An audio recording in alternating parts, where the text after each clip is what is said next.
welcome to another episode of Sports and Songs Podcast. We're your hosts, Dan and Andy. We're on season 4, episode 33. Tonight's the sports episode, Andy. Yes. All sports, lots of things to cover. Today is June 26th, 2023. We've got baseball, College World Series, Major League Baseball, the NHL Draft, the USFL football semifinals, and subsequent championship. Yep. Lots going on. Lots of stuff.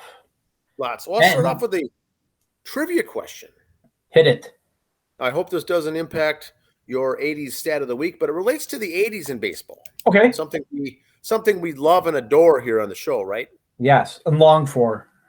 We long for it. Yeah. We yearn for the 80s stats. Yes. And between the years 1980 and 1991, Rickey Henderson led the American League in stolen bases. Every single year except one. Every year. He was the stolen base leader from 80 through 91, with one exception. Does anyone know the answer to that? That's the question. Which year wasn't he the leader? Meaning he could have finished, second through 8th place or 10th place or something. Right. He just was not the first. He just did not lead. Right. So we'll get that back at the end of the show, but that is a stat in and of itself. Jesus. He the man. All right, let's get into I got some stuff here. There's lots to cover. Well, what's that? And I'm just going to get right into the elephant in the room here. People who follow the show know us. Yes. The New York Mets. New York Mets will be covered first, okay? Not doing well. On my personal Facebook page yesterday, I expressed my my displeasure with how they were playing. Displeasure, yes. After listening to my displeasure. Hopefully how they had a nice big lead and flushed it down the toilet. So let's go to a couple of Mets stats before we get the rest of the baseball stuff here. Last year, took them to the game 113 to get the 40th loss. This year, took them to the game 74. 74. Okay. So not doing quite as well. But also last week, Eduardo Escobar, they traded him to the Angels. Oh, I did not know this. For some minor leaguers. Escobar? I'm sorry, go ahead. Escobar was traded. Yes. So that opens up. That means Beatty is the third baseman now. Also, the Angels made another trade also after they crushed the Rockies. They took away their players too. Not only did you beat the kid up, you took his girlfriend too. And their lunch money. Angels are kind of loading up for a little bit, trying to get some players. But the Mets, I don't want to say they're in sell mode by getting rid of them, but they're getting ready to. Maybe freeing up some space. Who knows? Just a reminder, Pete Rose made the first bet for sports betting legally in Cincinnati at the beginning of the year for the Reds to win the World Series. Oh, perfect. You know what? He had to do that, I'm sure. But you know what? If the Reds pull it off and he gets bank on it, I don't think he's going to care if he makes the Hall of Fame anymore after that. He'll just, he'll care, but you know what I'm saying? He'll make it a little easier. That could. They're the surprising team this year. You never know. And we'll get to that in a little bit. I got a couple more baseball things I want to bring up here. And there it is, talk about how the Angels won a game 25-1 against the Rockies, but lost 2 of the 3 games and were outscored 32-2. They outscored the Rockies 32-12, but lost 2 of the 3 games. And lost the series, but put up a 25 spot. Yes. Wow. So, yeah. Now it looks like the Twins, if the season was to end today, the Twins would play the Angels in the first round of the playoffs, right? Yeah, and the Angels, again, every time they have these great stats, or they always put Ohtani or Trout in the picture because they're the whipping boys. Yeah. Oh, Ohtani pitched 15 strikeouts in 7 innings, and Trout had 3 homers, and they still lost. I mean, those two can't do anything right in those teams, and that's why I wish. I think the Angels are getting ready to lose one, if not both of them this year, and going, we just can't do this. It's a conundrum to have 2 great stars, big money, and then have nothing really else, and then you try to win ball games. Here is the standings. Let's hit it. AL East. The Rays, this is as of this morning, so the games going on now tonight are not affected here. There's the Red Sox, a game above 500 in last place. Tampa and Baltimore kind of running away with the Yankees 9.5 out. That kind of makes me feel good. Let's see, Boston's got a 40-39 record last place. In the Central, 40-39 is first place. Yep. It's just like reading the USFL standings. Yep. If you look again here, let's look at the run differentials. Let's kind of keep an eye on those as we go through here. So everybody in that division's all plus. The Twins are plus 34 with a game above 500, so that's not bad. But the Guardians 2 games out, but they're getting their stuff together. We'll see. Tigers, the Motor City Kitties, Sox, and the Royals. The Rangers, they're kind of starting to walk away, even though they've lost 2 in a row. No one else in that division did over 500 in the last 10 games, so they still made up ground. The Angels are 5 games above 500. Who would have thought that one? The Mariners are kind of a surprise to me. I thought they'd be doing better, but the season is not over yet.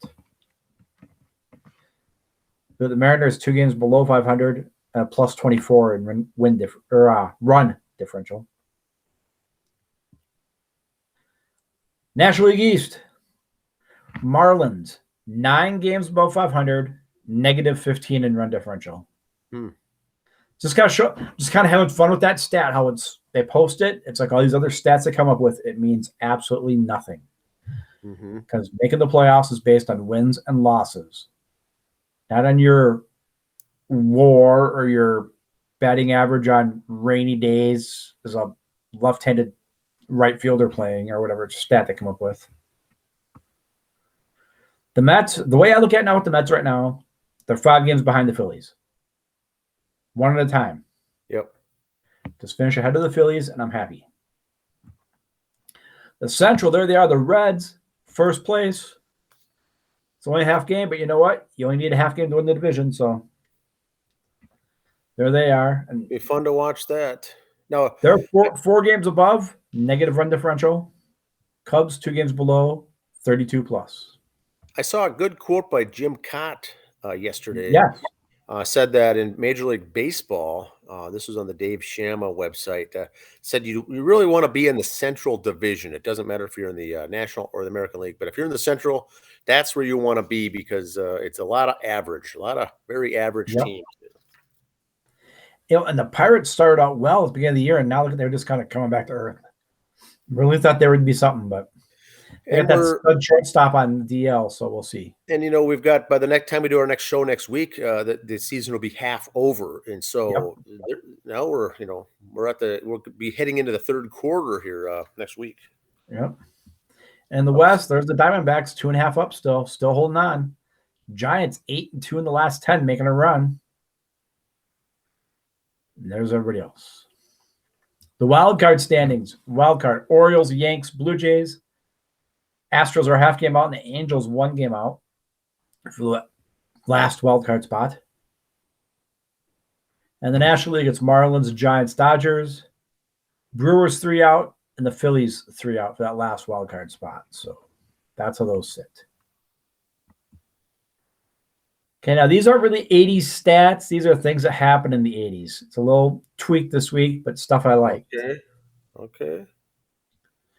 June 24th, 1979, Rickey Henderson debuts with the A's and picks up 2 hits on a stolen base. Oh, nice. Speaking of Rickey being Rickey, I saw this quote when I was looking up stuff for Rickey Henderson today, and you got to laugh. Legend has it that one time somebody quoted John 3:16, Rickey Henderson, and he said, Rickey don't want to hear about John hitting 3:16. Rickey hitting 3:30. So I have heard that one before.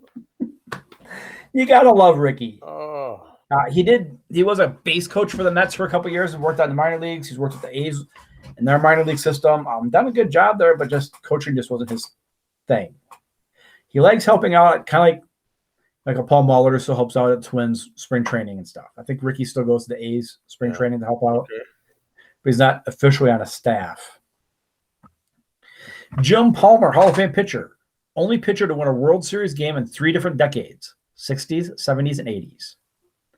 Never gave up a grand slam, never gave up back-to-back homers. Now that is interesting. Now, I don't know this for a fact, but you look at when Palmer played, never gave up back-to-back homers. Probably plugged the next guy afterwards anyway, so there, you know. Yeah, it could be. But the Grand Slam itself and the World Series stat of even getting to a World Series, being on a team, but to win it and to get the win as the pitcher in one of those games at least. And I believe he was with the Orioles that whole time too. So he jumped teams all the time and popped around, but yeah. So that's a pretty interesting stat. NHL. Their warm-up jerseys for Pride Night, they're not going to have that next year because there's so many controversies by players saying I ain't doing it. Yeah. Now, they're still going to have Pride Night. They're just not going to make the guys wear the shirts. Part of the quote. Commissioner said, Pride Nights and all specialty nights are here to stay in the NHL. The only change is that players no longer wear themed jerseys in warm-ups, which is fine. That's a nice compromise, I think. You know, you have all your certain night. Okay, hockey fights cancer, the military nights. Just let them wear the regular jerseys and sell the hat. If you want to sell a jersey like that, great. Don't make the players wear it though. Yeah, I think that's compromise they came up on. I agree 100%. There's always these theme nights, whether they're bobbleheads or a free cap or a free, a stocking cap at a Twins game or something. But when it impacts the game itself and what the players on the field are wearing and or doing, it causes distraction. If you want to focus on the night, I don't care what it is, you can do it. You can have whatever, but you're starting to focus on the jerseys and the warm-ups and everything else. It does cause stress. Even if whether you agree with it, the concept or the focus of that night theme or not, it's still a distraction. Yep. LSU football vacates all wins from 2012 to 2015. Les Miles now ineligible for the College Football Hall of Fame. Okay. This is kind of interesting here. LSU has vacated all of its football wins from 2012 to 2015 after a review of violations from the NCAA's Independent Accountability Resolution Panel. The Tigers are vacating 37 wins, including two bowl games, because former offensive lineman Alexander was ineligible for his entire college career. Oops. Since LSU vacated 37 wins under Les Miles' era, Miles is no longer eligible for the College Football Hall of Fame. Prior to the penalty, his record as a head coach, 145-73, was at 665. Oh. His official record is now 108-73, 597. Candidates have to have a minimum 600 winning percentage. Really? So, and what I can't figure out here, they lost the wins, but they weren't turned into losses. They had to vacate the wins, but they don't count as a loss either. So it's like a 0-0. So it doesn't flip his win-loss record. It just he just loses the wins. Muddies it up, dilutes it now. It's not as good as it was before. But fair enough, you were playing with an ineligible lineman, and that is what it is, I guess. And if they made them losses, he'd be below 500. Yeah. He'd be 108 and 110. So, and that's what's weird. The guy played for 2 years, but taking away 4 years of records. So, Bison time. Okay. We talk some Bison stuff here. First of all, some Bison wrestling. I don't have all the names here because I had them started, and then I had one of the interns doing stuff on the computer, and you lost it. So, I apologize for the names. If you look up Big 12 wrestling, where the Bison are, they've had a lot of guys from their school transfer to Iowa, to Oklahoma, transferring out of NDSU to other programs. So not bad for one of them small schools that nobody likes.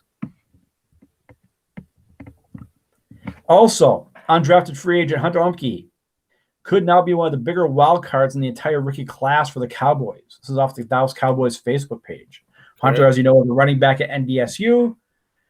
Now he's going to be one of them Cowboys. So you can follow the Cowboys on their social media. We brought his name up on the preview show for the NFL draft as a guy to watch, a player to kind of follow along, and should be good. Yeah, if he didn't get drafted, he was going to get invited to a camp anyway. Yes. Now, is he going to be a fullback? Sure. Is he going to be the next Daryl Johnston? Probably not. I'd like to see it, but I'm not, investing on it.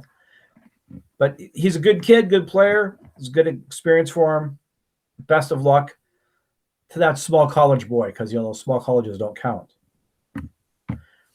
Boys and girls basketball at the Sanford Pentagon down in Sioux Falls for a tournament to start the season.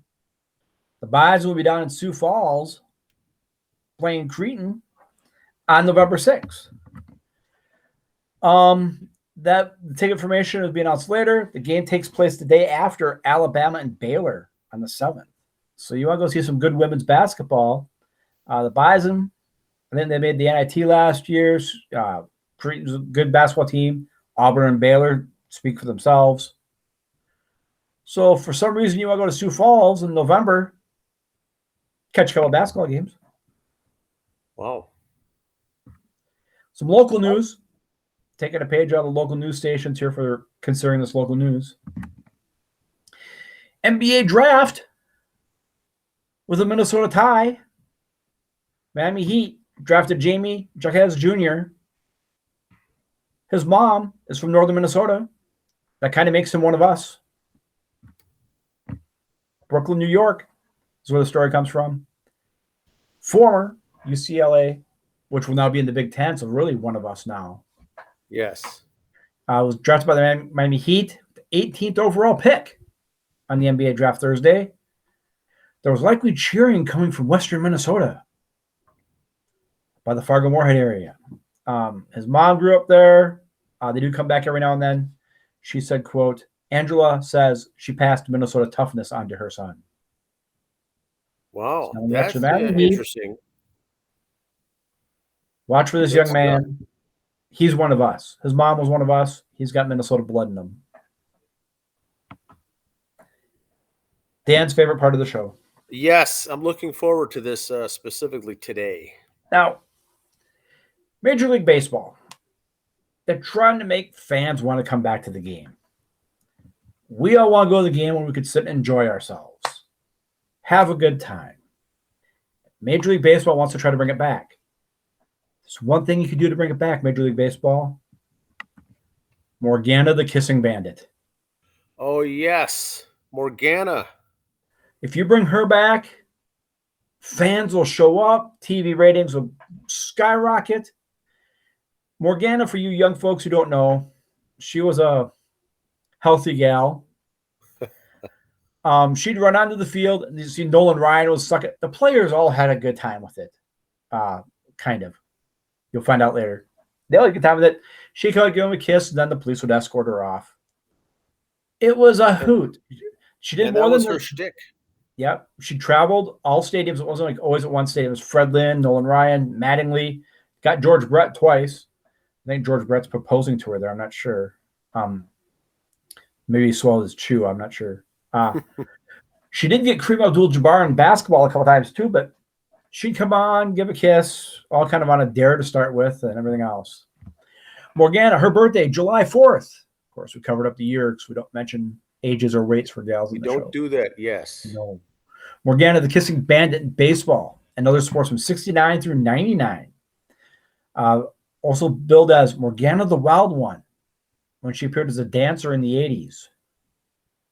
Not sure where she danced at. If she maybe Dancer with the Stars or something. Maybe, I don't know. She'd rush on the field on many occasions, kissed Major League ball players, including Nolan Ryan, Pete Rose, Johnny Bench, George Brett twice, Steve Garvey, Len Barker, Kelvin Jr.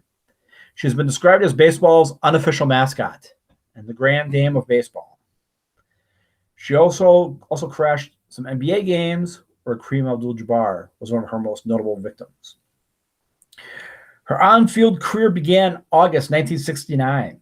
She rushed the field at Crosley Field, Cincinnati, and kissed Reds player Pete Rose. She was prompted by a friend to dirty double dare me to do it. She goes, where I'm from, you don't turn down a dirty double dare. At least not when you're a teenager. Rose's reaction was with, quote, terrible language, quote. But the next night, he tracked her down, quote, at a local night spot where I was appearing as a dancer and apologized to her with a bunch of roses. She obtained the nickname the Kissing Bandit from a Cincinnati sports writer who announced her arrival with the headline, Bandit steals kiss from Pete Rose. Oh, excellent. I did not know that story. Now, see, just something fun like that. Just have to be a plant. Don't go, ooh, Saturday Night Baseball on Fox. I wonder what's going to happen. It just happened. You let it happen. You let these things happen naturally. This is what baseball needs to come back. That's my soapbox baseball. Bring back the simple things from the past. Yes. And your homework, Dan, would something like Morganna work in the Crow River Valley League, in the DRS? Wow. In the over 50 league? In the over 50 league, you need a Morganna to come out and draw fans in? Yes.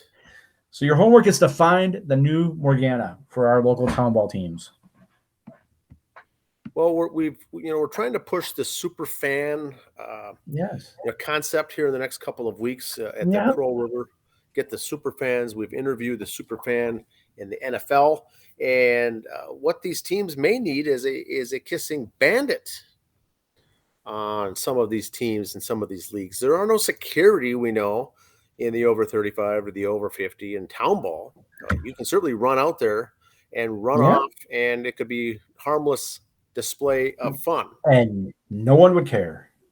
You're right. No one would care. And so it doesn't take up any time. It doesn't distract things to some extent, I guess. You know, it would all be in good fun. Now, we might have to let the wives and girlfriends in on it that it's just a bit. It's just for fun. It's just a shtick. That is good. I like that. We could come up with some names for potentials for something like this in a few weeks. I'm sure the players and families would know much more about this than us here in our 50s. But maybe we could. Who knows? Bring back the history of the game into the modern times. It's a historical thing. Yes. Yes. I think we'd be all in good humor, good fun, and not at every game. Couple 3 times a year have it happen, Has to be. The whole point of this was the randomness about it. You never knew when, you never knew what game. It wasn't 162 games. Maybe she popped up at 20 games half dozen times a year, and wasn't always at a certain stadium. She kind of traveled around. Kind of was always the star player though, which is the only kind of thing she had going. It wasn't. Yeah, she did have to wait till the star was out on the field or at bat. That's when she has to wait. Timing was of utmost importance. So, very interesting concept. I did like watching. Joey Gallo would not have a worry if he was on Twitter. And it always made these men, these big superstar tough guys, super embarrassed. I mean, it really, as it was an embarrassing thing. They liked it, of course, they loved it, but it was it's hard to react. What do you do? You're surprised by it. You're not ready for it, and all eyes are now on you. So it made it interesting. The reaction. It was just and the best thing was the security did nothing about it. Security did nothing about it. Let her come out, do her bit, then kindly walk her off the field. Well, in those days, the security were the ones that say, "Hey, I wanted to be part of that. If she was at my stadium, I want to be the guy hauling her off, so my picture's in the paper or something the next day." As I'm politely escorting this lady off the field. Politely.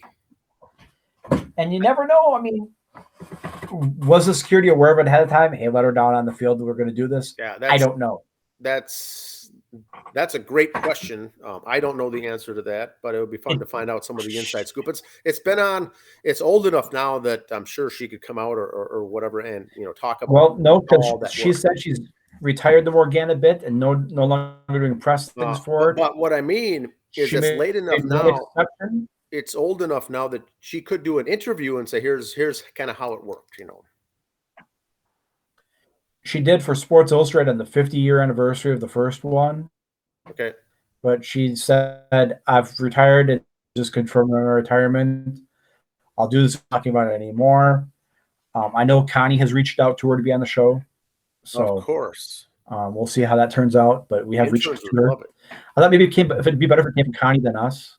So Connie put out a nice little email to her. It's and very we'll see how that comes back. But now that's what I got, sir. So I've got some follow-up smaller bits here coming up. What we've got is this. The NHL, this Wednesday night is the NHL draft. We don't typically cover that too much. We may cover it next week on the show, a couple, but we've never really covered the NBA or the NHL draft, mainly NFL and Major League Baseball. Now, the College World Series is going on tonight, right now as we speak. It is Game 3 there in Omaha, Nebraska, at Charles Schwab Field. It's LSU. When the season ended, they were ranked 7th in the nation, and Florida Gators were ranked number 2 in the nation.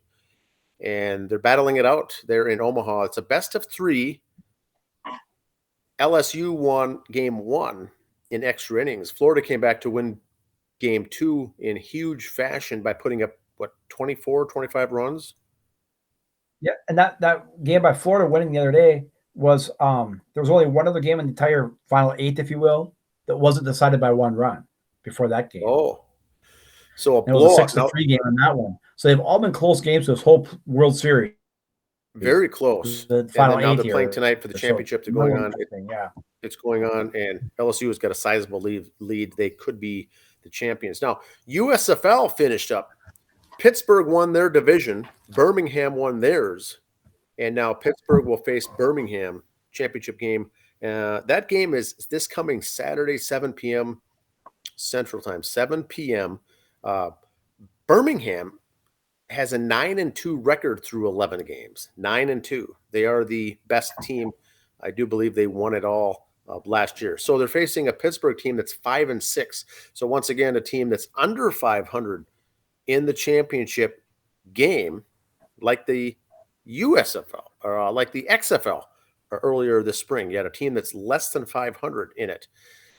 Major League Baseball, we've got the other thing that's this week. We haven't covered it a lot. It's not probably worth covering, but the All-Star Game fan balloting, the ballot. They finished up with phase 1. Now they're on phase 2, which is just this week only, and then that'll be done. They will announce the rosters, the starters, the pitchers, everything else for that tournament, that game up in Seattle with the whole festivities that week coming up here shortly. Like we said, the season is halfway over, so it'll be interesting to see how things shake out. I would think that the Mets would be moving up. I can't imagine them finishing 4th in the division, but who knows? The Pirates started off so good. They're in 4th place right now. The Reds are in 1st. The Twins are in 1st. How long are these teams going to stay up there? How long are they? How's it shake out? It's typically the team that starts fast has the best luck. Well, and the whole thing that concerns me, a lot of these teams that start fast and go slow, this and that, is I'm scared for some guys. Okay, like the guy for the Reds, Elliott, that got caught up. He's been a spark plug for the team. They just took off. What I'm afraid of, though, for the Marlins, I hope Louis Rise can handle the media pressure. Yeah. I hope he doesn't fold or the rest of the team doesn't fold from it. Not saying he's the reason they're doing well. He could fold and end up at 320. They could still finish in second. That's not what I'm saying. I just hope this doesn't get to him and he loses focus. I think he's a smart enough guy. He's not going to, but times are different now than to then. Just quit reading the media pressure. And here's the great thing about Rise batting 400 right now. And I mean this in the nicest way. It's in Miami. It's not New York. It's not LA. It's not Chicago. Yeah. It's in Miami. It's about the best place for him to be without being in a fishbowl. You're getting the focus, but not nearly the attention that you would on the East or the West Coast on every single day being in the newspaper, and everything you do is being criticized and analyzed. He's a good ball player. Them winning right now is going to put a little more focus on him. So I don't want to wish them losses so he can go back under the radar. But wish them losses so they go back over there. You know, I think it's benefiting the other players on the team because the attention is on him yeah, to some extent, not as big, but yep. everyone else is flying under the radar. They're doing very well as a team. Interesting. So now this time of year is fun But everybody's because the ripping first on the half. Twins. Go ahead. But they're ripping on the Twins for trading them, but the players we got for Louis are doing fairly well too. Yeah, the players we got for Rise are doing pretty good for the Twins. So yeah, the big thing is Lopez that we got was kind of the main centerpiece, and he's supposed to be the ace or really good, doing really well. He's 3-4 or 3-5 or something, average ERA. We have to keep in mind he's up there in the top 5 in strikeouts. He's up there in the top 5. He is a good pitcher, or a high average pitcher. But what Luis Arraez is doing is out of this world. So it's not even going to be close. So it's making it look bad, but so let's be realistic. Yeah, it was very good. He's a phenomenal athlete. So that's it. The thing I like about this time of year, Andy, is this: the teams that are falling off and the fans are going to start looking, away and going into something else, getting distracted. Is the trade deadline's coming up? So now, like you talked, teams are either buyers or sellers at the trade deadline. There may be some good action going on that's going to impact the playoff run, and also some good things moving on that's going to impact the teams that aren't in the playoff run. That's going to bring fans and want to watch some of these other teams going forward. But once this All-Star game gets done, the rest of the season seems to go fast. Yeah, it does. It goes really fast. So we'll see. Really quick. Now, Angels, you never know. They're in the playoff hunt, so Tony and Trout are there for the rest of the year unless, God forbid, something happens to that team and they drop. They've been picking up little players to kind of slowly go along. The Twins are at 500. They got no room to move. Yeah, you don't get rid of Rice Lewis because you don't got a third baseman to save your life.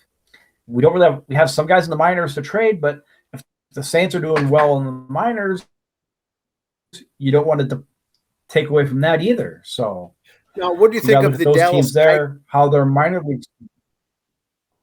Yeah, what do you think about the Dallas Keuchel pickup for the Twins? I'm okay. They assigned him. I'm really surprised that someone else didn't jump on him. It's a playoff contender. Now you get a veteran guy that in the postseason rush down the road, if there are some injuries and he comes up, left-handed. Left-handed, that's gonna be a sweet, sweet thing in the playoffs. And I think that's what they got. Now, would there ever be a scenario where they'd pick him up now right before the trade deadline, have him make a couple starts and look good, and then wait for another team to have some injuries to maybe trade now as a trade bait? Or would you want to pick him up now to keep him only? I think you pick him up to keep him. What's his name just came back from Tommy John. Maeda just came back. He did well for his first start back. I mean, he was doing okay with the Saints, came back, seems to be doing okay, but he's going to be babied along too, just coming off Tommy John. So maybe him and Keuchel are kind of like I know it's right left-handed, but those two will take up one spot, if you will. Yeah. And that Keuchel will come in after him to eat innings because Kenta Maeda can go so many innings.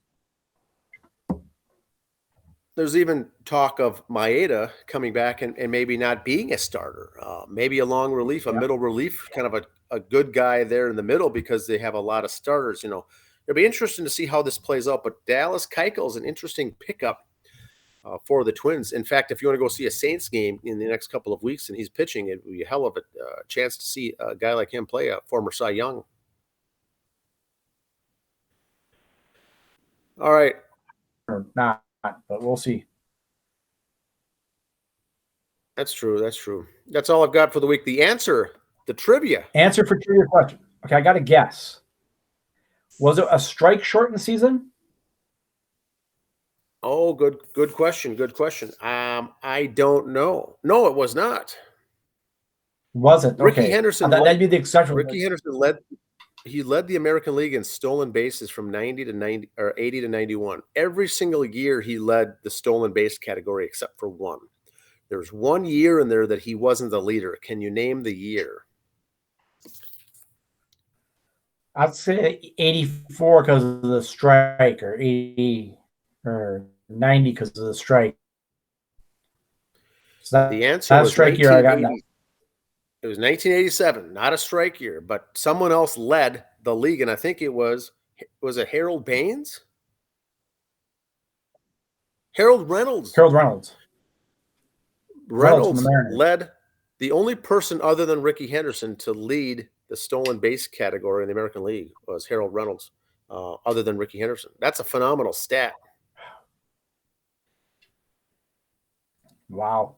All right. That's all we got for this week. We'll see you next week, great. everyone. Have fun. We'll give you some more updates next week, but have a good week. See ya. See you. Bye.